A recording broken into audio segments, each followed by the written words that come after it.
Hi there, I'm Tracy Huxley and this is Baloo. Baloo, come here. And I started Cosentyx for my psoriatic arthritis and psoriasis about 4 months ago. And the day that I was supposed to, or the month that I was supposed to take my very first injection of the 5-week loaded dose was during the December holiday season. And so it looked like I wouldn't be taking my first injection in the doctor's office as they decided that would be the best case.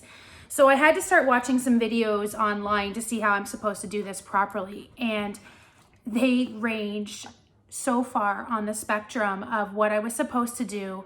And it really made me concerned because I couldn't understand how long I was supposed to leave the needle in, or I was watching some people's cleanliness practices and thought this can't be what their doctor told them to do. I even watched somebody who didn't even know what psoriasis was, who was taking it for his psoriasis and couldn't even describe what his psoriasis was.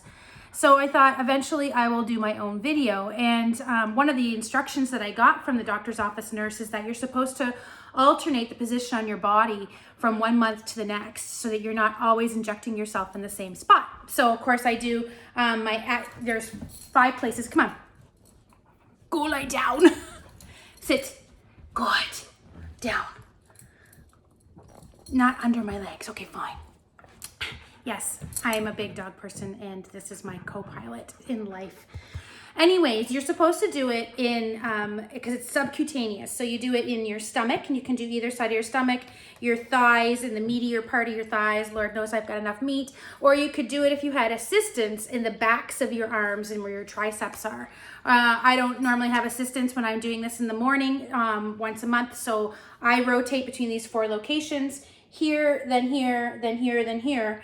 And seeing how this is, I had my 5 weeks, and then I had this one. So today is actually on my thigh. So I don't have to show everybody my belly. So I thought this would be the time that I would show what I had learned, how to learn from the mistakes of others, and what my doctor's office had taught me. For starters, clean yourself up. We're in the middle of a pandemic right now. And so if you don't have hand sanitizer, then you know that the best thing is to use your soap and water and make sure that you properly clean yourself, which means you go away. Go on, up, up, up, up. So I'm going to make sure that my hands are properly clean. And that doesn't just mean that I'm going to use this only on my hands, but I also have to make sure that I clean the injection site.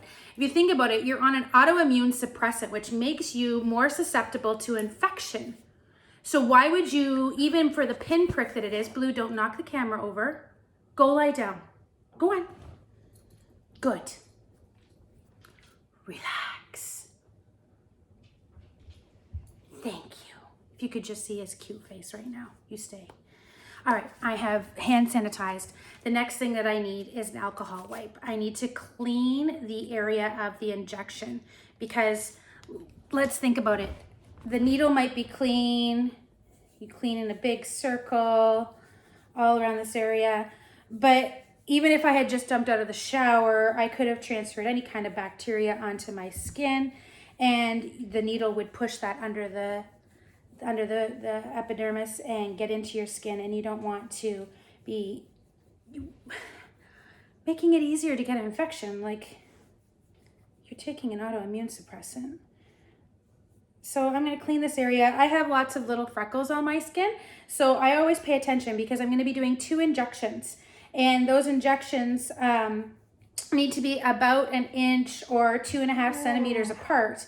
And so I clean a big enough area for that. And I also pay attention to my freckles so that I can know where I'm going to stab myself in a little bit. Now, the next thing that I missed on, this is what the package looks like. Go back. And you take it out of the fridge about half an hour before you're going to do your injection. And that way it's not terribly cold. It's supposed to be refrigerated at all times, but it is stable for a little bit out of the refrigeration. One of the things that was missing in a lot of these other videos was the inspection of the needle. So she told me to hold it up and let the bubbles rise and to look into this area of the cylinder to make sure that there's no discoloration, no chunks or anything in there. And so you kind of inspect it, make sure everything looks clear and clean, wonderful. I like to always check my expiry dates. I knew a friend once that got pregnant because her birth control pills were expired and the pharmacy didn't catch that.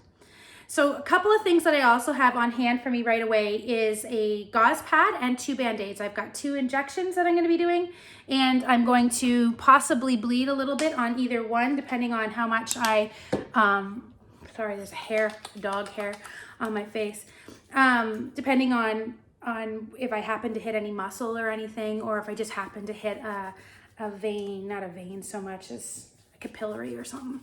So you take your thing and you twist the cap, and the cap comes off little arrows there, shows you how you twist it, and it looks like this. Very simple. And this is a depressor. Stay. So you pinch your skin between those lovely, can you see here? And you're gonna watch in this clear window what happens. So in this clear window, once you've injected the needle at a 90-degree angle into your skin, then this depressor will come down, and the depressor is like a lime green to a yellow color. And what happens is, I often saw in different videos, is that people were either popping it off before it was actually finished and leaving some of the Cosentyx on their skin. These things are not cheap. Anything you leave on your skin is like $100 a droplet, I swear to God. So you want to push it in at a 90-degree angle, hold it nice and easy, and watch the depressor go down. And when the depressor clicks, it's not quite finished, because if you pay attention, you'll actually see that it's continuing to move a little bit. And if you really listen, if it's really quiet, you'll actually hear that like fizzle out of that last little bit of the serum getting into you, into the biological getting into you. So you're instructed to like pinch it like this. I'm going to pop it between these 2 freckles, 90-degree angle, push. You watch the depressor. I don't know if you can see it on there. It's going down, yellow, hurts, 1. Pop, still moving, and straight up. I'll give you a little view on that. You can see, can you see? Little circle on there.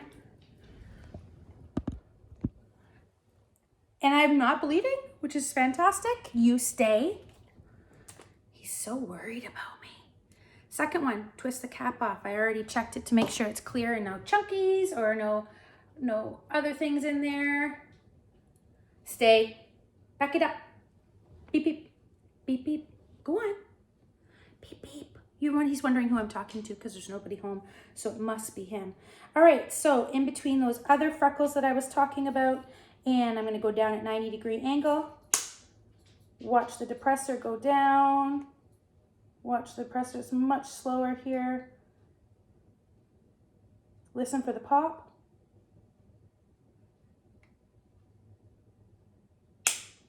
Then it's still moving, stopped. 1, 2, 3, straight up. And done.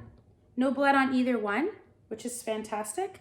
I'm gonna just save my Band-Aids and my gauze pad for another day. Actually, I'm gonna put my Band-Aids on. I have this extra fear that, well, just like getting tattoos or anything, you know, you've got these little pricked needles, points, stuff can still get into your skin for just a little bit until your body heals over it. So maybe it's an extra precaution, not necessary, but I put a Band-Aid on my injection site for the day just to make sure that I am airtight and sealing up properly. I'd rather take the extra precautions than deal with the consequences later of having a dirty injection site, even if it is just my own dead skin cells and bacteria. I hope that helps somebody out. I know that with me, some of those videos were inconsistent and confusing, and I literally wrote step by step out what my doctor's office told me to do and vowed that one day I would make this video to help other people out. Happy Cosentyxing, and I hope everybody's getting some benefits from their injections. Take care.